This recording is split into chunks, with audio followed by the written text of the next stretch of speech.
Joining us this week on the Rock and Roll Ghost podcast, it's Ilan Rubin of the New Regime, and you also might know him from this little band called Nine Inch Nails, or Lost Prophets, or Angels and Airwaves, or all the stuff you've done in your short life so far. It's pretty amazing the career you've had.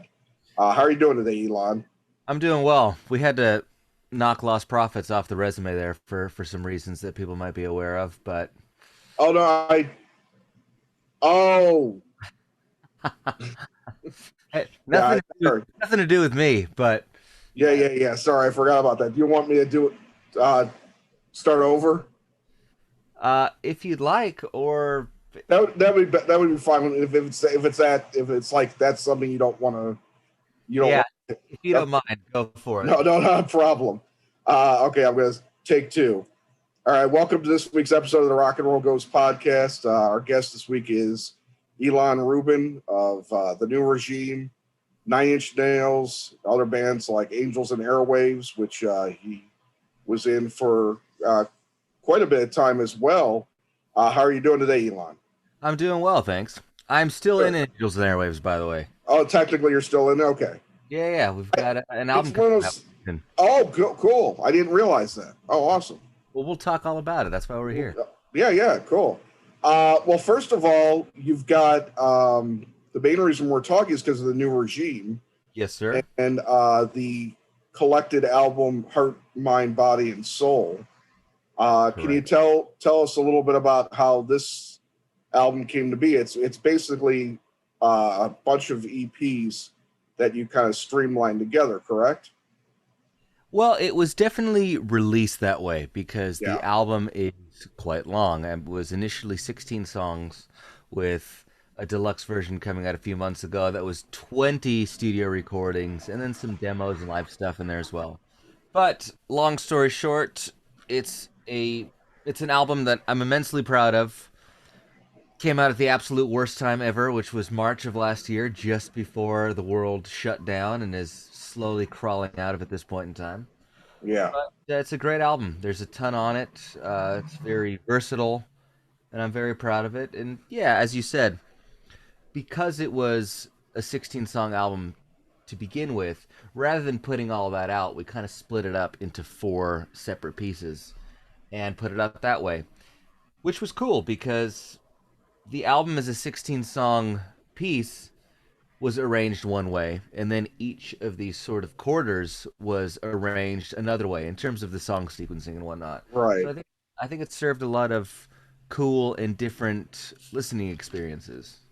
Yeah, it's a very cool album. I like how you put it together. You definitely got an interesting sound going for you, and it's Thank you. because I primarily know you from other things. It was I didn't really know about the New Regime until I guess the past year, Uh, when I kind of found out about it from you being part of the Rock Hall of Fame nomination, and then I hmm. started seeing more of your credits, and you kind of got started getting talked about more because of how young you are for being inducted and all that business. So I started finding out more about it, even though I had seen you perform with Nine Inch Nails Hmm. at least three times. I think.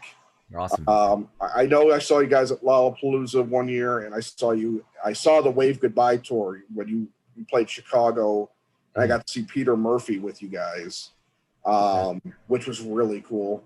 But so I was just kind of discovering really your background. I mean, you have this kind of diverse. You're one of these guys that decided to start learning how to play everything. How much of the album ended up being you and versus how much of it was like other people that you brought on for it.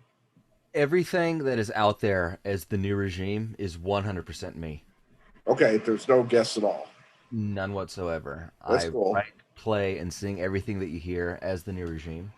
And that's really why I started it to begin with. I mean, as you mentioned, I play a variety of instruments, and I've dedicated the majority of my life to playing them well. Mhm.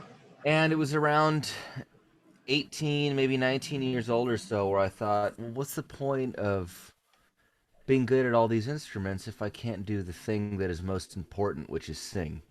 Yeah. So I really forced myself to do that, and I began to love singing, but it wasn't the typical, oh, I enjoyed singing as a kid and it was just a natural thing. It was a very conscious decision to become a singer.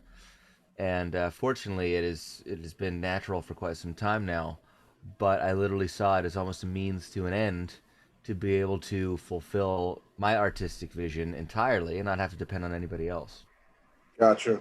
Now, was the thing about singing? Was there a reluctance about putting yourself out there in that forward of a way? Perhaps were you?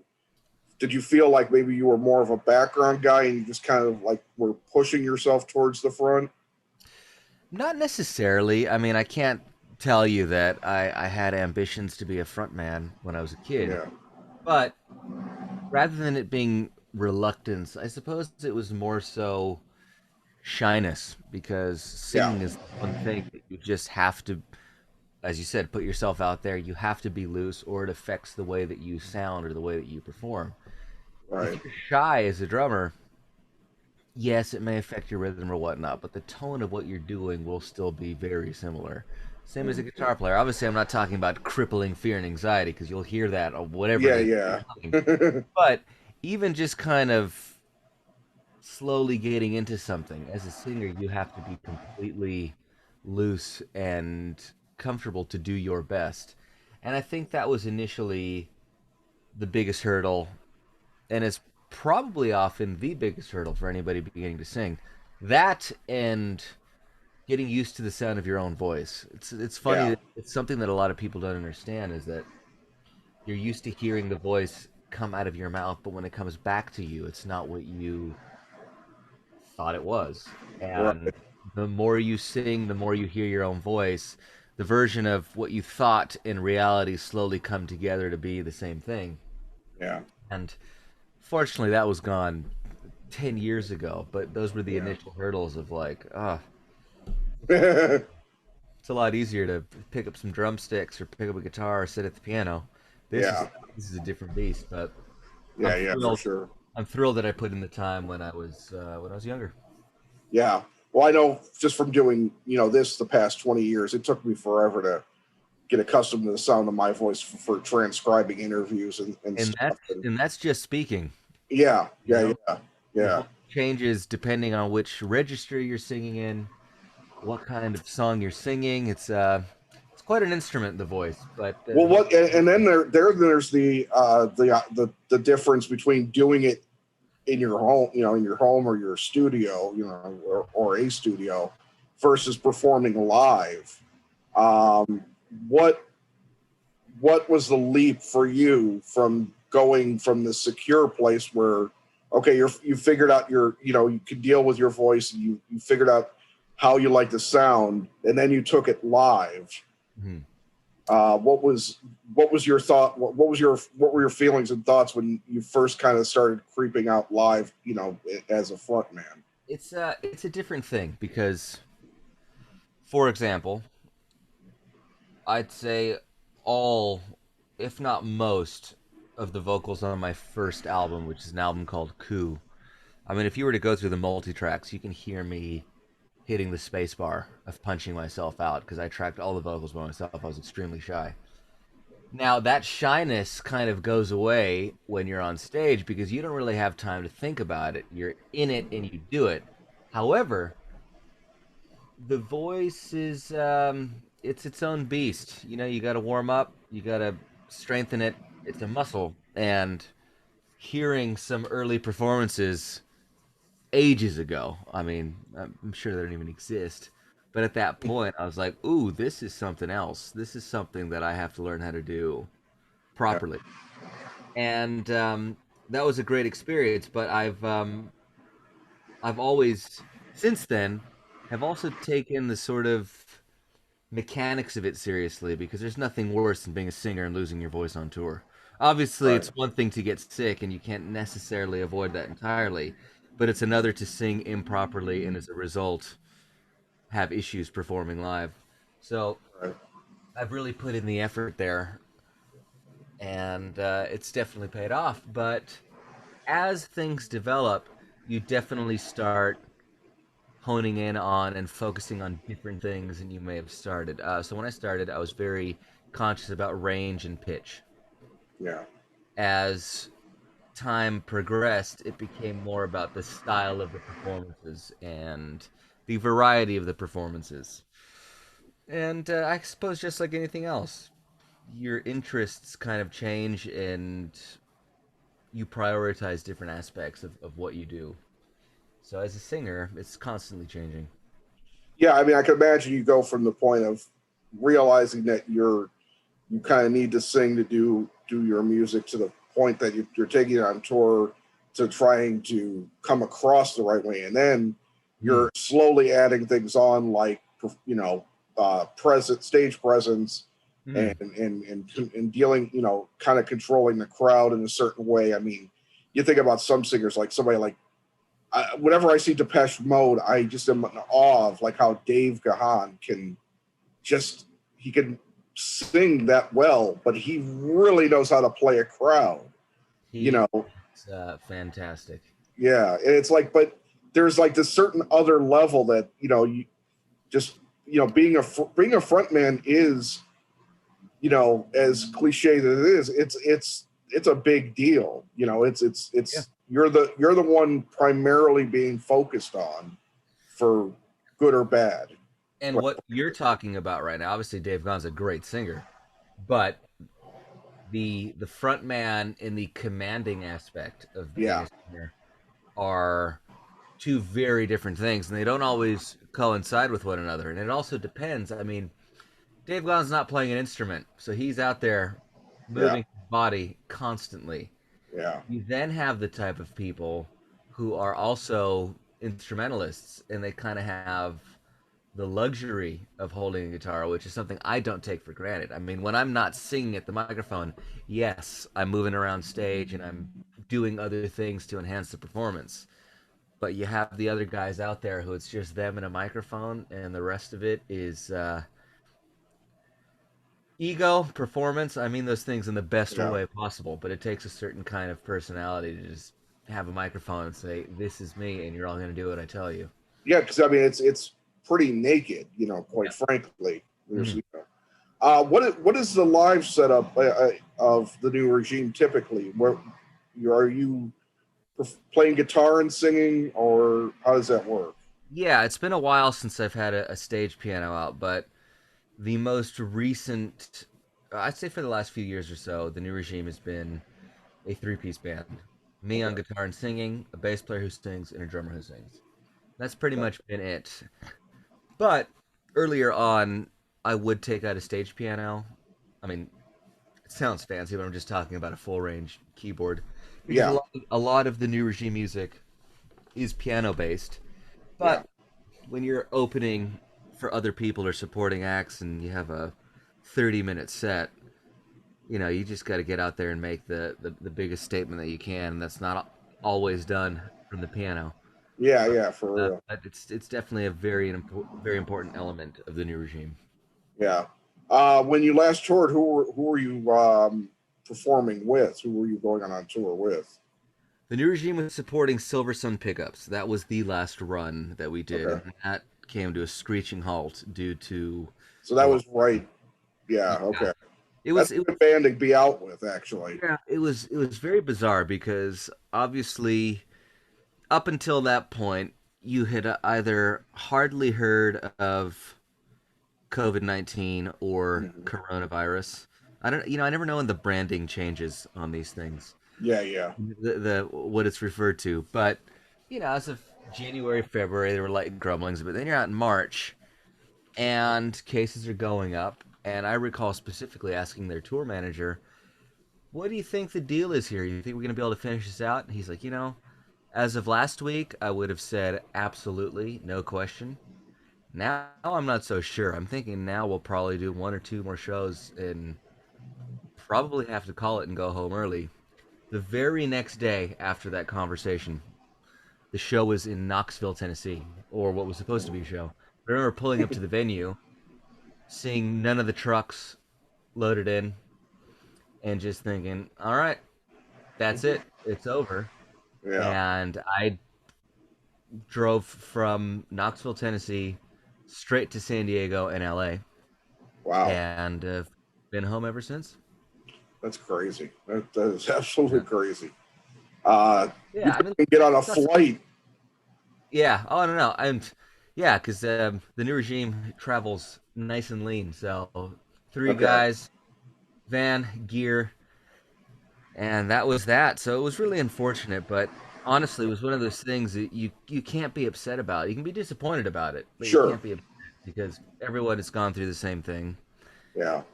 And as unfortunate as that was, I have a disproportionate amount of friends who had to cancel stadium tours and things like that, and I can't imagine how much that must hurt and suck to Yeah. have to do that, but what can you do? Yeah. Well, you grew up in San Diego. Are you living in LA now? Yeah, I've been living in LA for a few years now, but yeah. How do you like LA versus growing up in San Diego? Well, I think I'm probably the least San Diegan, in that I don't go to the beach. I rarely go Yeah. outside, as you can tell from my aw- awesome tan here. Yeah, But, me too.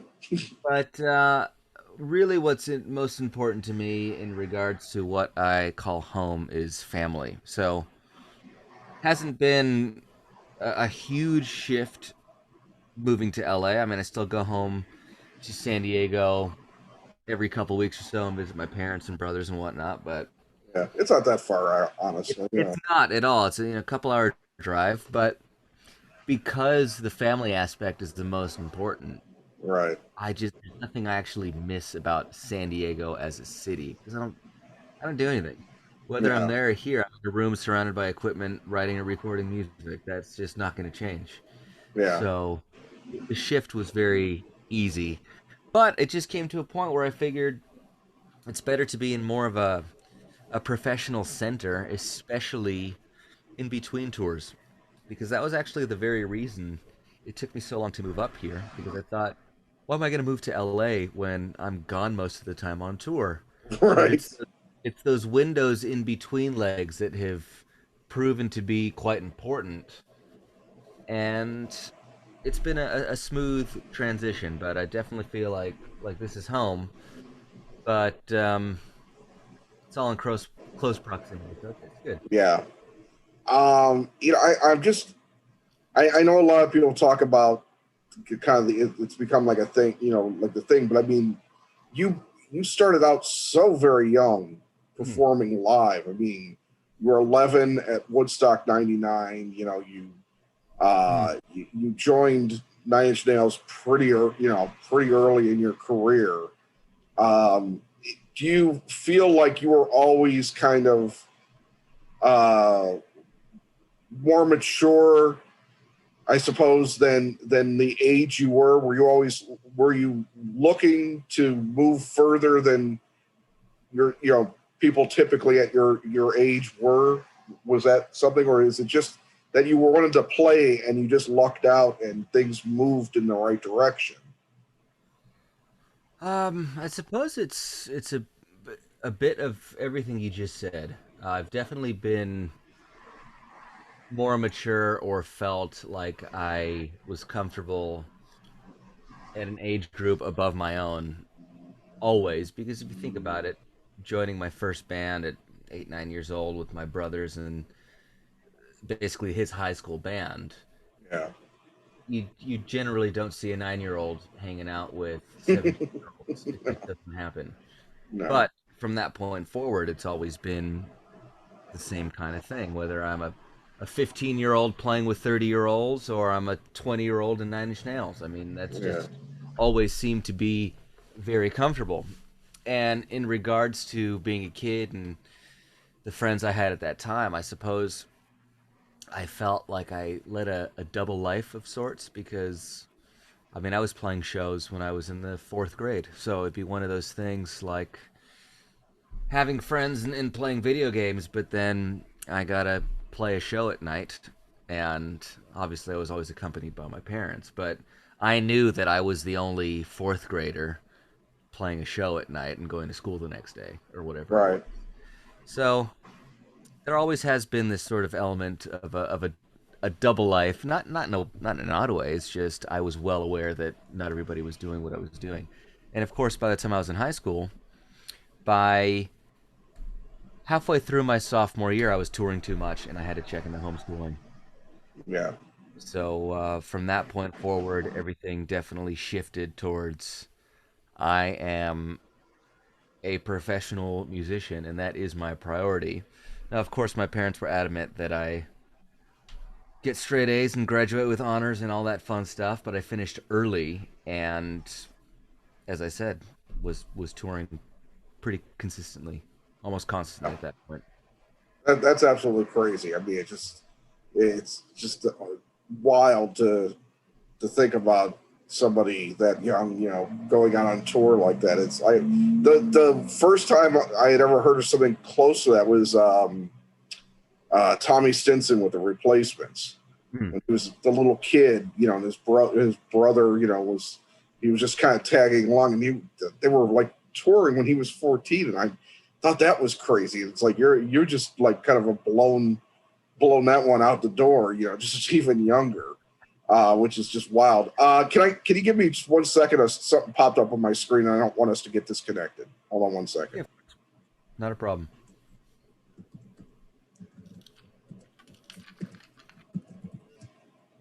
All right, well, let me talk a little bit more about the album. What was the recording of what ended up being the New Regime album like? Were you working on that here and there, or were you working on it like from start to finish at home or a studio? I have always worked on, or I should say, written music consistently, whether it be while on tour with another band or whether it be at home, and that's just what I'm focusing on. The recording, however, was fairly different because I recorded at this awesome residential studio just outside of El Paso. It's a place called Sonic Ranch. You live there, record there, eat there. There's nothing else to do really, and I love that place.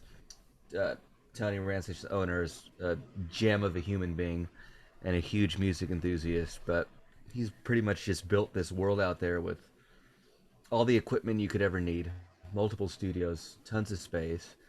And I Nice. thought for this album, I don't want anything to potentially hinder the quality. Let's just go to the best place with the best equipment and have the best time. Of course, all that gets swept under the rug when you release it the week of COVID-19 because nothing's going to compete with that. But Yeah. it was a great experience. So I booked out two different two different periods of time for 2 weeks each, and they were pretty much in between Nine Inch Nails' legs. So I recall at some point in 2017, I want to say, I went there for a couple weeks and recorded half the album. Then it must have been 2018 or something around. It's a bit of a blur to be honest with you at this point. Yeah. But it was like, okay, we just finished a tour of Asia, and we're not starting the next leg for another 3 weeks. So I'd pick that moment, spend all the time pretty much in El Paso, record this, or outside El Paso, record it, and that was that. So great experience, and considering I do all the performing and recording myself, and when I say recording, I mean the actual playing of all the instruments. My brother Aaron engineers and mixes all the stuff and co-produces with Nice. me. But having access to a studio with a good sized room where I can set up all of my instruments and just hop from one thing to the next is really the most conducive to being as productive as I can. So we Yeah. would uh, kind of do at least about 1.5 songs a day. And the reason why I say 1.5 is because you have little moments of experimenting and you kind of run off on tangents, but when you kind of average out the level of productivity, it's Right. one guy doing about a song and a half a day. So We did a great job, and we just found ourselves in a schedule of pretty much up at 9, breakfast recording, all the way till about 2 a.m., 3 a.m. Go to sleep Wow. for 5 6 hours and do it all again for a 2 week or maybe probably about 10 days. Yeah. But I loved it. It was a great time, and I hope that people can hear that excitement in the recorded album. Yeah, I was able to. I was listening. I listened to it one time just through um, when I was working at my desk, and then I listened to it the other night when I was with my earbuds in, just playing a video game or something on my phone. And Huh. I really, the problem is I was listening through Spotify, which just when no matter how you try to listen to it on Spotify, if you're on the app, Mhm. it'll shuffle it even if you don't want it to shuffle. So like I was able to listen to it the right way, at the computer, sitting down, but then it was all jumbled from the other. And as a guy that came up years ago, I know people put track listing on there for a reason, so I like Mhm. having that be the way it is. So that's a little bit of my modern technological grumble, I suppose, being an old guy. Um, I would hate having everything on shuffle. I grew up the same way. I've always been an album listener, so yeah, I've found it pretty unfortunate that people just kind of skip around. yeah. It is what it is, but I don't have to like it. Yeah. Well, I mean, I like that for like I've got this enormous playlist I use for driving, which is like 10,000 songs, and it's literally called the 100 Years playlist because it starts from the 1920s to now. So That's it's awesome. like it's got all sorts of stuff. I mean, you could hear big band stuff next to Run the Jewels and stuff, like just crazy stuff. Mhm. That's the only time I tend to really like shuffle. Mhm. How did you find out about the studio that you ended up recording in? I mean, did you have like friends or that recorded there, or what was? I mean, what was that studio? What was the reason for getting that studio in particular? My first introduction to that studio is many, many, many years ago. I was hired to do a session, and that's where the session was. And Yeah, when I went there and spent a couple days playing some drums, and just Tony's great about giving you a tour of the entire facility, all the different rooms, all the gear, the new rooms that he's building, his new ideas. It's something that's constantly that's developing, nice. expanding. So from that one time being a session drummer there, I just thought, oh, I would love to be here for my own stuff. Yeah, Just getting to play with all these great things. And I mean, I would literally just take a little kind of Pelican case of a few pedals or a couple of like must haves. But all the guitars I would play, all the amps I would use, drums, cymbals, everything's already there. yeah. So it was something I always wanted to do. And having such a great amount of songs and material that I just felt and still feel is that good, I thought, let's go to this place and finally just get to do it the way we want to do it. So that was that. Awesome. Yeah, it's always curious how people like sometimes you hear about people getting recommended or you know of an album that was recorded somewhere and you're like, okay, I want to record there, that kind of thing. Mhm. Which nowadays the old studios are kind of getting few and far between, quite frankly. I mean, Yeah, um, there's a there's a tough thing, and I've done this to myself time and time again, where when I finally do go to a studio, Sonic Ranch being a fine example, I'm so eager to get as much as I can done that you kind of lose that element of relaxation and experimenting and see what happens. I always put way too much on my plate, and I always get it done. But rather than enjoying the experience and just getting to just feel like a kid in a candy store and experiment, I'm just overly diligent if there are such things. So when I see people who are fortunate enough to have a great budget or they're able to book out a great studio for who knows how long, that to me is a real luxury. And like you said, with proper recording and studios kind of being few and far between, I it's an experience that I don't think a lot of people realize how fortunate they would be to experience it. Yeah.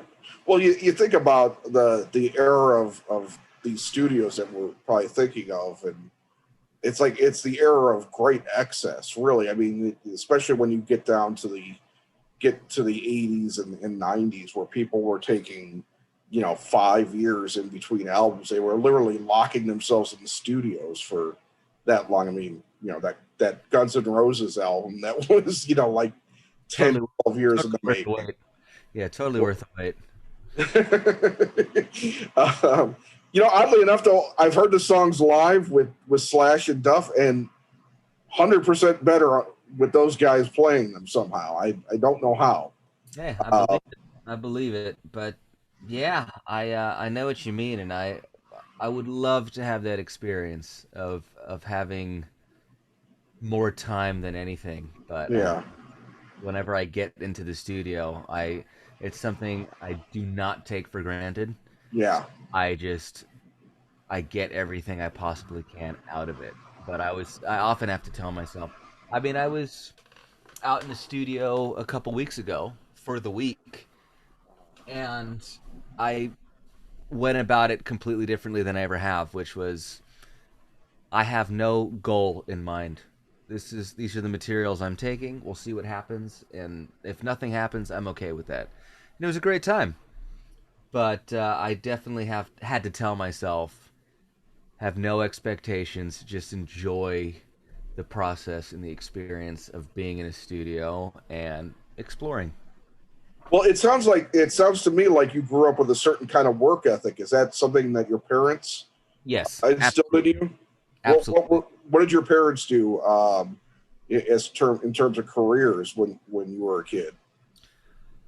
Oh, so they own a business that Uh, deals with like tracking solutions, um, inventory management, that kind of stuff, okay.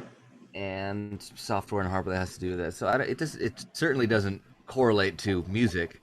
No. Although they actually do sell labels and things like that to quite a few music companies who probably have no idea. These are companies that I use and probably have no idea that they're dealing with my parents on something completely unrelated. But I mean, what they do has nothing to do with music. Although my dad was a musician when he was a kid, and that's obviously where my brothers and I got it from. Yeah. But professionalism is a quality, whether it's at a different kind of job, whether it's in music or school. All It's right. just a matter of knowing the task at hand, making sure you get it done the best you can in a timely manner, and moving on to the next one. And that has always been instilled in me as a kid. Yeah. And honestly, it's probably one of my best attributes, if I may say so. I mean, No, I was going to say because for musicians aren't typically known for structure. mhm. Oh no, they. I mean, going back to what we were discussing about me starting the new regime, and singing being the means to an end in which I could do everything myself. I mean, those ideas were initially harbored while being the only professional in a room and feeling like smashing my head against a wall because I couldn't believe how Right. slow everybody else was and kind of just resting on laurels and getting to it when they got to it sort of attitude. I Yeah. hated it. I couldn't Yeah. stand it. And that sort of attitude being paired with luck is a huge problem in music, really. So when you have luck, you're fortunate enough to have luck, but you don't have the work ethic to back it up and sustain it. Right. Those are things that boil my blood more than almost anything else. Do you think that's something that endeared you to Trent? 100%. Because he's really always been like one of those laser focused dudes, in my opinion. 100%. And it sounds hilarious, but 20 years old, stepping into my first rehearsal and seeing the way he ran the show, I was like, finally, this is the kind of band that I've been wanting to be a part of. It's a guy who knows Yeah. what he's doing, expects other people to do it, and the goal is perfection. Right. Not that hard, but Right. apparently it is, and it's something you have to want. But when you are wired that way and you're surrounded by people who aren't, it's the absolute worst. Yeah. Yeah. I could definitely understand it. And like I said, musicians aren't typically known for laser focus and structure. So as a general rule, not that there aren't perfectionists out there, but just the idea of you saying that you would work from 9 a.m. till 2 a.m. is just in my view of musicians, it's like, it's so bizarre that to have Hmm. seen somebody with that kind of structure, because you think of the making of Exile and Main Street, with how Mick and Keith were on polar opposite ends of doing things. Keith would wake up around 6 or 7 from a heroin haze, and Uh-huh. start recording, and then Mick would come in and try to make sense of it at 8 a.m. the next morning. It's like it's just it's the dichotomy of structure versus uh just whatever, inspiration, I guess. Hmm. And some people need inspiration to create, and other people need to just do it, and just move on. Yeah, I mean, inspiration is great, and when you can capture it and utilize it, that's fantastic. But you got to be able to do it without inspiration, and Right. with time crunches and whatnot, you kind of can't wait around. But you mentioned Rolling Stones, and I forgot which of the Johns brothers it was. I want to say Andy Johns, could have been Glenn Johns, but they I were forget too. they were producers and Yeah. engineers and whatnot, and Led Zeppelin being one of my favorites, and one of them having worked with both, if not both of them. It was I always recall him saying with the Stones, you kind of had to wait around to capture what Mm. was when something good was happening. Yeah. Led Zeppelin, you struggle to get set up as quickly as possible so that you could capture what Led Zeppelin was already putting out. Right. It's Right. but I saw that Exile on Main Street documentary. I enjoyed it. Yeah. Yeah. I remember reading the book, and it's just fast. It's fascinating how, like, you saw the beginnings of excess, Mm, the being allowed to do whatever, like these guys were, just because they were kings, they mm, were kings of the new frontier, and they were just allowed to do whatever. They rented that insane mansion in France and had the studio parked outside, and mm. would work in that horrible basement and all that nonsense. But let me ask you a little bit about Nine Inch Nails. What is your? I mean, touring for Nine Inch Nails is probably a lot different than touring for New Regime, I would imagine, in terms of Yes. being physically prepared. What do you do before a tour to get yourself kind of in the physical uh, area to take that on? I gotta say, I don't really. I probably put more effort into, and take this lightly, by the way. I probably Yeah. put more effort into being in shape when I'm going on tour to sing, because that's a different thing. Hmm. As a drummer, the rehearsal period before a Nine Inch Nails tour is enough. I mean that gets you in shape or kind of up to speed. But singing is a different thing, because if you run out of breath or you're not up to it, that's Yeah. really going to ruin everything. Yeah. Yeah, fortunately, I haven't really had to put too much thought into that at this point in my life. I'm sure it'll happen at some point where it's like, all right, got to get in shape for it, but not yet. Yeah. Yeah, being 32, I suppose it's a little easier just to roll out of bed and get on the drum set. But I mean, I've heard people talk about. I remember the guy from System of a Down talking about the fact that I mean, after their shows, he is you know just drained. Like, he could barely even move. I mean, Hmm. this was like back in the 2000s too, so when they were still on the Hmm. younger side and stuff. And I I just figured, I don't know anything about him or them, to be honest. But what I'm getting at is that yeah, how much that has to do with technique or potential lack thereof. And like I say, I don't know. But Right. as somebody who puts everything they have into a performance, especially at the drums, I Yeah. mean, it's certainly tiring, but after the performance, I'm like, okay, I'm awake. I feel good. Yeah. Let's do it. I've never once kind of felt like I'm about to collapse. And hey, there could be many other reasons for other people feeling differently, but That's true too. That's true too. there have What, been experiences like 2019, for example. uh, The new regime was supporting Angels and Airwaves, so I would do a half-hour set, oh take up my shoot. guitar, and then Yeah. play drums for an hour and a half or whatever it was, and I loved it. I Yeah. felt so good doing it. And there were a couple of Nine Inch Nails shows the year before where I opened up with the new regime and then played with Nine Inch Nails. I mean, one was a festival, so there was a bit of time in between. Okay. But yeah, I love it because almost the worst part for me about performing live is waiting to get on stage. I Yeah. despise it. The hour before the show is the worst part of my day.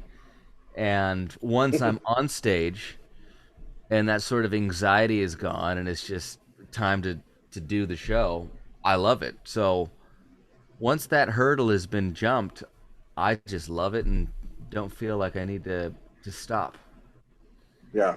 What So is so when you're done with the show, you're still energized and everything. What does it take you like a really long time to come down from that? Is it like a little bit of a like almost like a high, like a workout high kind of thing?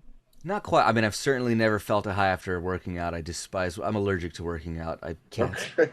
But I have heard people. I don't know why Liam Gallagher pops in my mind right now, but it's one of those uh, guys who gets off stage and he's buzzing on a high for hours. That yeah. doesn't happen to me either. I mean, when I get off stage, it's usually there's a bunch of pizza in the dressing room. Uh, Eat a bunch of pizza, maybe have a beer or two, and then it's like, well, day's over. Guess I'm gonna go to yeah. sleep, or maybe watch a movie or read a book or whatever. But Yeah. my real talent in life is being able to sleep. That's a secret that most people don't know. Awesome.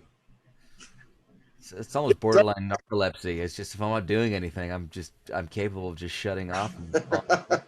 That's awesome. Well, I mean, that's because a lot of people have that trouble, and that's Mm, where they get into trouble mm, sometimes. mm. They either want to maintain that energy, so they get into certain substances or whatever, or they want to keep the party going. I Uh, love the that's how people get into trouble. It's like, yes, if you want to avoid trouble, go to sleep. And yeah, I can fully back that statement. sleeping is always the better way out of trouble. Yep, It absolutely. also probably helps that you joined a band where those guys are older, but they're also, because even though they're older, they're high energy performers too. Yep. There's not like a slouch. I mean, Trent looks like he's gonna, looks like sometimes looks like a damn superhero. Like he's gonna just come through and smash your fucking wall down to It's also take funny you that out. as the years have progressed, his voice has just become like manlier and manlier. Yeah, It's yeah, like rich depth to his voice, but yeah, I look forward to playing live in general, but yeah, there's definitely something about Nine Inch Nails performances live because they have the ability to differ greatly from one night to the next, yeah, drastically. So it's always yeah, a bit of a surprise. And with that, you have to put in a fair amount of rehearsals leading up to those tours to really be able to pull that off. And it's kind of that's the only band that I've been a part of that has the back catalog and the capability of pulling that off. yeah. And that's not anything negative to Angels and Airwaves, for example, but those are more kind of curated sets. Like this is the set that we are playing for this tour, give or take a song. Right, Whereas the last Nine Inch Nails tour or a couple legs or whatever it may be have been multiple nights in the same city. In which case, we know that a huge amount of those people are there for every single show right. in that town. So Trent is aware of that and wants to make sure that if there's somebody who is going to all 2 to 4 shows in one city, that they will be getting different performances every night. Yeah. So what, like on the last tour, for example, how many songs did you rehearse before going out on tour so that you guys were ready to change it up like that? I couldn't tell you exactly on the last tour, but I know there have been runs, particularly by 2013, 14. There were over 60 songs Yeah, in the mix for sure. yeah, yeah. Yeah, I've but it, seen I've seen Nine Inch Nails perform. I don't know how many times, and I after all this, and with talking to you, I'm like, God, I really want to see a Nine Inch Nails show all of a sudden. Like, I don't know. I mean, maybe I just want to see in that not a knock against Nine Inch Nails because I love them. I've loved them forever. But it's like, maybe I just want to see any show at this point. Maybe I just want to just get the hell back into doing stuff again, quite frankly. absolutely. Yeah, it's show. I mean, everything will be back. I'm hoping that this rollout is as smooth as people hope. Yeah, But for our lifetime, it's certainly unprecedented. The world has gone through worse, that's for sure. But yeah. everyone's experience and the era in which they're born, they have different things to deal with. So, Well, I think the best thing about this past year, which obviously the worst thing was the loss of life and the loss of income for people. hmm, But the best thing has been that maybe not for all of us, but for a good many of us, we've learned to maybe appreciate our lives a little more and yeah, realize how some of us are more well off, than maybe we thought we were. hmm, We all deal with our own things, obviously, but I mean, this really gives us a certain kind of way to think about things differently and maybe do things differently in the future. Hopefully, I would hope. that's hopefully true. And I don't disagree with you. I just know that people kind of spring back to Yeah, their prior points of view, personalities, what have you, for better or worse. It always, yeah, but that's going full circle. That's kind of what I was saying at the beginning of our conversation, where things like getting in a venue with other people seem very daunting and uncomfortable right now. yeah. But once that initial barrier is broken and things start getting back to normal, I think it will be a very quick return to regular life. And I'm hoping so. Yeah. Yeah. Well, I don't want to take up too much more of your time, but we did discuss Angels and Airwaves. Hit me. Yeah. When were you doing recording for Angels and Airwaves? Proper tracking, I think, was August or September of last year. Okay. Now, I say proper tracking because there's plenty of time for a year or two, even before that, where it was spent in the studio writing stuff. Um, Tom more so because Tom works in a way where the line is blurred between demo and final product. He will keep working on something until it's done, rather than saying, "Here's the demo, now let's go record the proper version," which is the way that I work. And I'm not saying one's right and one's wrong. It just depends on how you like to do it. I like having the distinct differentiation between the demo and the final product, or what will become the final product. So there was an immense amount of time tinkering and rearranging and coming up with ideas. Then you get to a point where you're kind of needing to sift through those ideas and either replace them with better sounds or better parts. And that's where I have come in a lot of the time. Whereas he'll kind of get his full idea out, that stuff gets sent to me. Then I add things to it, maybe remove a couple things or replace some things. I go over all of the sounds in the electronic domain, synth stuff and electronic drum stuff, programming, I should say. And then it kind of goes back and forth. Then once we're both content with everything that's there, oh, and harmonies as well, Yeah. then we finally got into the studio, say August or September of last year, recorded all the drums properly because those were programmed, and then kind of either pieced together from what's there or actually we re-recorded guitars. I did guitars. Matt Rubana played bass on this one, whereas before he joined, I was pretty much playing all the drums, bass, and guitar, and Tom was singing. Although he writes the material, um, he's very comfortable with having me kind of record everything. So it's a good working relationship. But yeah, it's all gone out smoothly, and I think people are going to be impressed with it. Is there any kind of idea when that might see the light of day? Sooner than later. Yeah, no Whether definite date yet. whether it be the full album or the singles leading up to, I don't actually know Okay, because I just kind of don't pay attention to those conversations, knowing right. they can change. So I kind of anything that has to do with the schedule, with anything that I do, Uh-huh. I kind of don't pay too much attention to it until it's locked down. Gotcha. Once it's in the calendar, that's what I'm doing. But while the hypothetical conversations go on, I keep a distance. Are you an official member of Angels and Airwaves, or are you just okay? You are Yeah, and okay. I haven't. I don't know. I think I joined in maybe 2011, 12, maybe. I'm not sure. Yeah, It's been a while at this point. yeah. Have you ever had any conflicting uh, conflicts between working with Angels and Airwaves and working with Nine Inch Nails?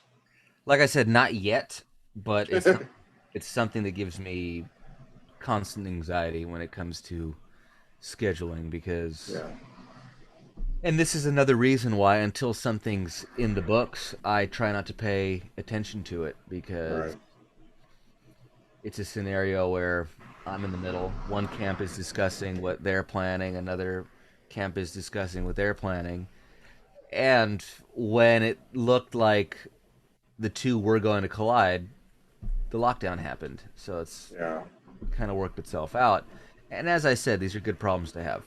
yeah. But Oh it's yeah, unfortunate because I want to do everything. yeah, I would stretch myself to the absolute physical limits to do everything possible. yeah.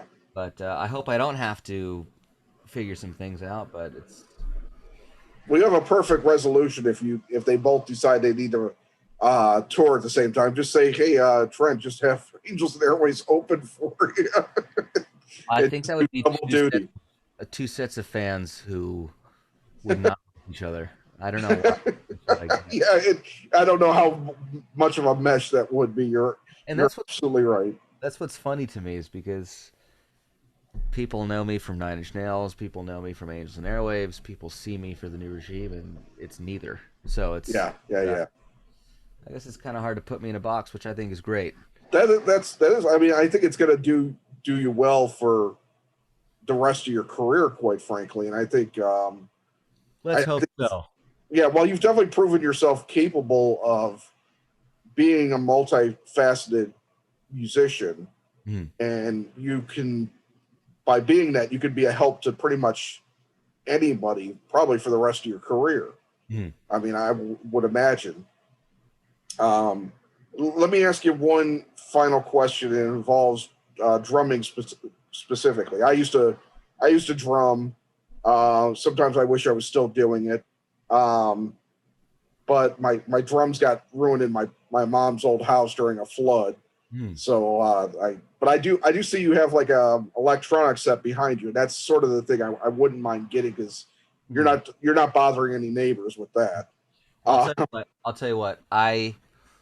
The purpose that serves is that I go USB out into my computer, uh, and it's a phenomenal writing tool because I have fantastic sound libraries from either XLN, Addictive Drums, or Superior Drummer 3, and those things sound great. So I'm able to just play and have great sounding drums in the demo. As far as enjoying playing them, uh, not a Not fan. the same thing. It's Yeah. certainly not. And keep in mind, this is a sort of mid-range by Roland, and it's great. It really is. But nothing's going to replace sitting down at a real drum set. Right. Because you But really get a feel for hitting those skins. yeah, but I love playing these, getting great sounds in the computer especially in comparison to programming drums to sound real. That's a Right. colossal waste of time, and I hate it. But these have done a great job for me. And that being said, I'm always looking at their new ones because they keep getting better and better and Mhm. better and better. So I'd love to try their sort of higher end of electronic drums. But I'm sorry I cut you off. So what was your No, question? no, no, no, no. You're fine. Well, I have two drum questions. One, talk a little bit about Q Drum and how that all came about.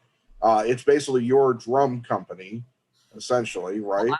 I'm a co-owner in it. I would really venture to say that it's more Jeremy Berman's company because he Okay. started the company.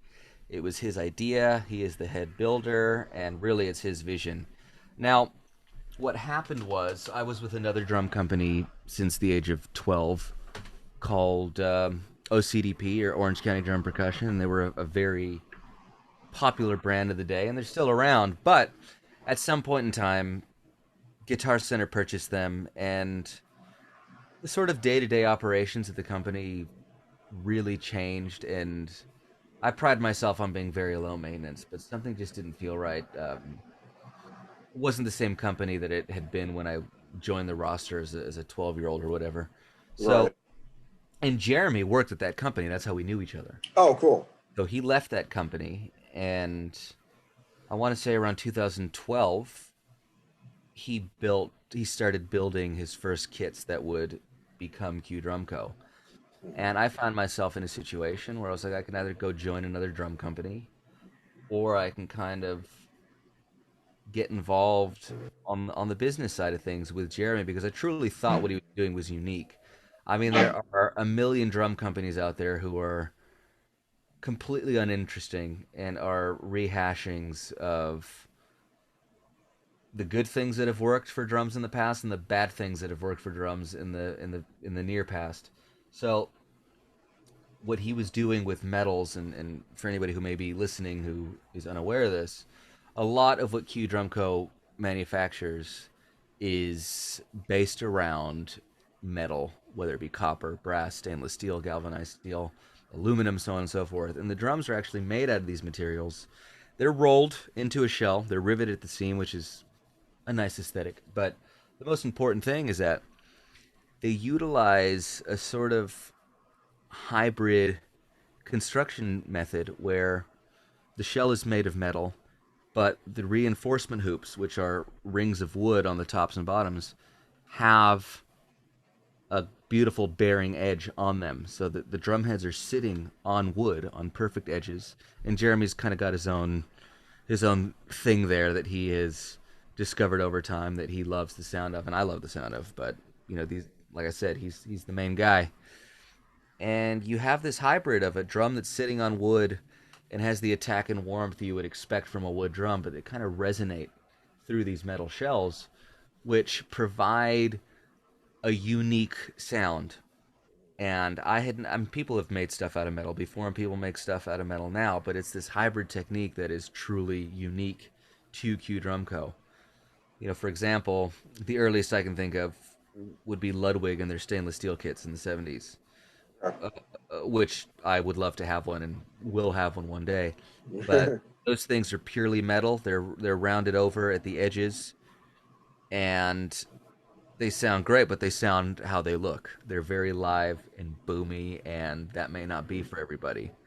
Yeah. Q Drum Co. has a far more versatile sound with the metal drums for the reasons I just mentioned.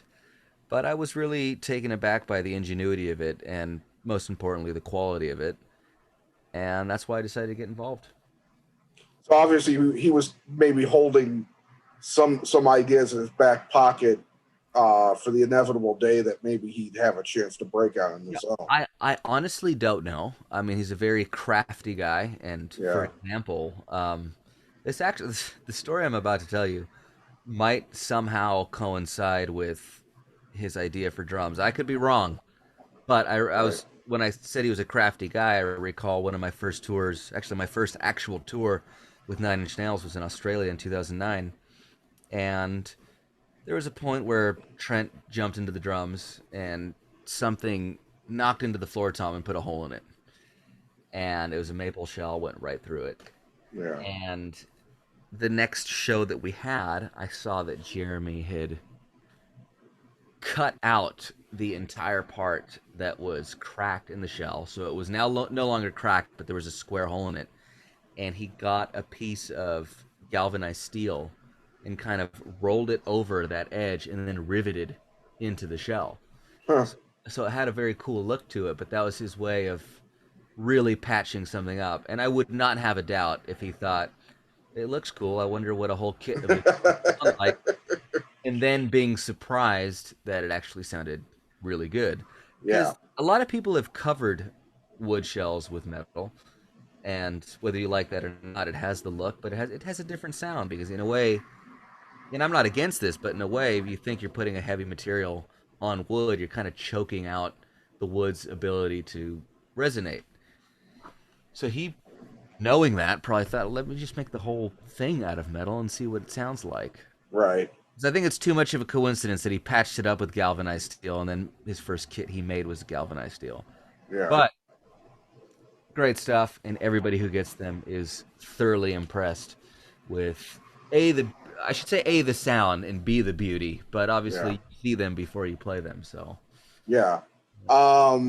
What are there any differences between? Obviously, you don't play drums for New Regime when you're on tour. You play guitar or piano, hmm. but are there any differences in your kits from Angels and Airwaves that say Nine Inch Nails? Do you specifically put together kits with different tours in mind?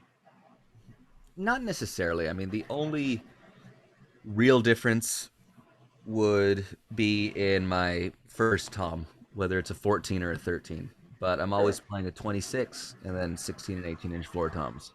Mm, And that's not a strict policy that I have.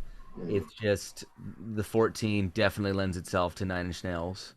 mm. And things being a bit quicker with Angels and Airwaves, the 13 kind of punches through a little bit more.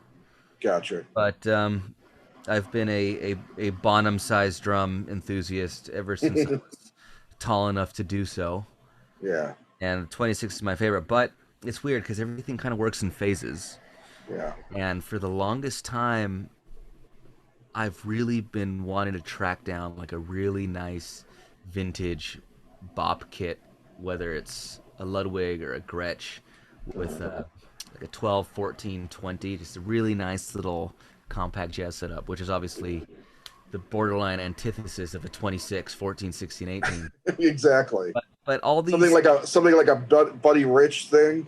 yeah, oh, he's one of my absolute favorites. He actually played a 24, 13, and a 16. So Okay. not small, Not but small. Okay. but In my head, yeah. what you were saying would be that it's been so long since I've talked drum stuff with somebody. You have no idea how cool this is. Oh, good. Well, you'll like that. Buddy Rich's second floor tom was only used to hold his towel and some extra sticks. That's awesome. Yeah.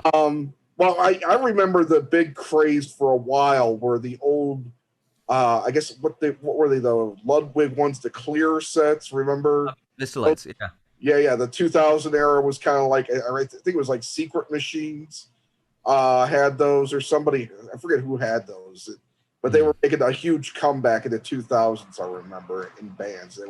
They were everywhere, and everybody wanted to get them all of a sudden. Yeah, I think they sound cool, but they Yeah. definitely sound like they're made out of some form of plastic. Yeah, which is And weird, which is yeah, very weird. yeah, I had a kit. Not, it wasn't a Ludwig, but I did have a Vistalite kit that. I mean, unless you're a Bonham fanatic such as myself, most people don't know that he did have an acrylic kit at home that had a black and white spiral, and I thought that was such a cool kit and very kind of unlike Bonham. So it was my way of discreetly, not that I'm discreet about it, but discreetly putting out my love for Bonham literally in the drum set that most people don't know he had. Yeah, But yeah, and they sounded cool, but they definitely had a tonal quality to them that was immensely attacky, if you will. yeah, But I mean, I've started obsessing over the song remains the same as a 9-year old, so yeah, I've yeah, been I've been aware of the Vistalites since the beginning. And I would still love to. I will own an Amber Vistalite Bonham outfit, no problem. It's going to happen. But Yeah. what pisses me off about the retro stuff, regardless of who it's from, is they never go all the way with it, or they rarely go all the way with it. So, Okay. okay, here are big drums, and they're Amber Vistalites, and they are billing it as the John Bonham drum set, but it doesn't have the tom mounted off of the bass drum or the cymbal stand mounted off to the bass drum. And it's those vintage details that to me are part of the appeal.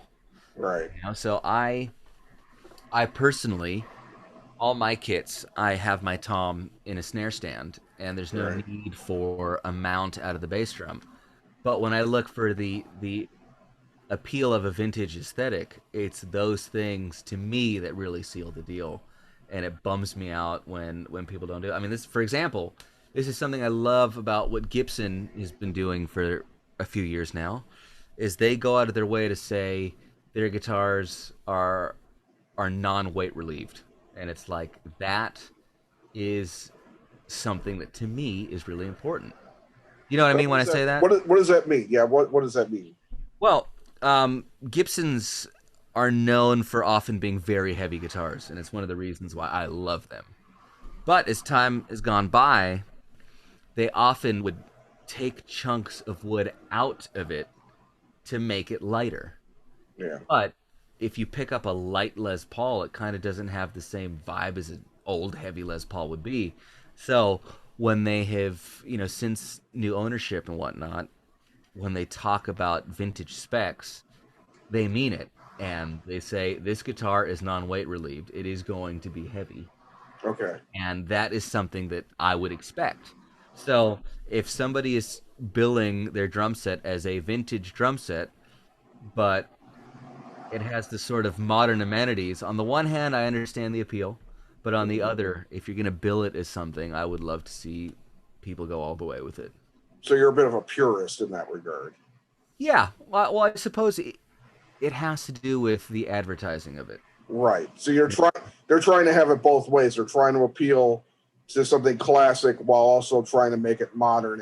And sometimes you don't win with either side if you mush it up like You're in that. the middle, exactly. If I order a new drum set right now, I'm not going to have a tom mount out of my bass drum because I don't need it. But Right.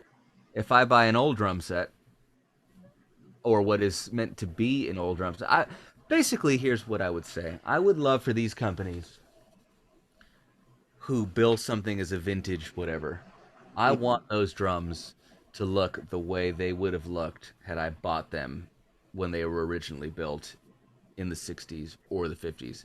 To Right. me, that's amazing. And if you don't want that, then go get a brand new drum set Right. or something that's billed as a brand new drum set. But it's this whole, these are vintage drums. It's like, no, they're not. You're Well, calling. these companies have all the old specs, Oh, hidden away absolutely. somewhere. They can pull those out at any moment and make the things exactly like they were. Absolutely. And I'm not saying that's the way it should be. I'm saying that's the way it should be if you're billing it as a vintage spec I drum. hear you. Yeah, Yeah. And you use Zildjian sure for do. cymbals, correct? Yeah. That was always my favorite. I never bought another cymbal, oddly enough. I bought at least a half a dozen cymbals when I was drumming, and they were always. I had the absolute shittiest no name drum kit ever. Mm, I played the hell out of it, but mm, I had Zildjian cymbals. Like my godfather used to work at a music shop, and he was the basically the manager, I guess would be the best word of this place in Chicago called the Vic. mm.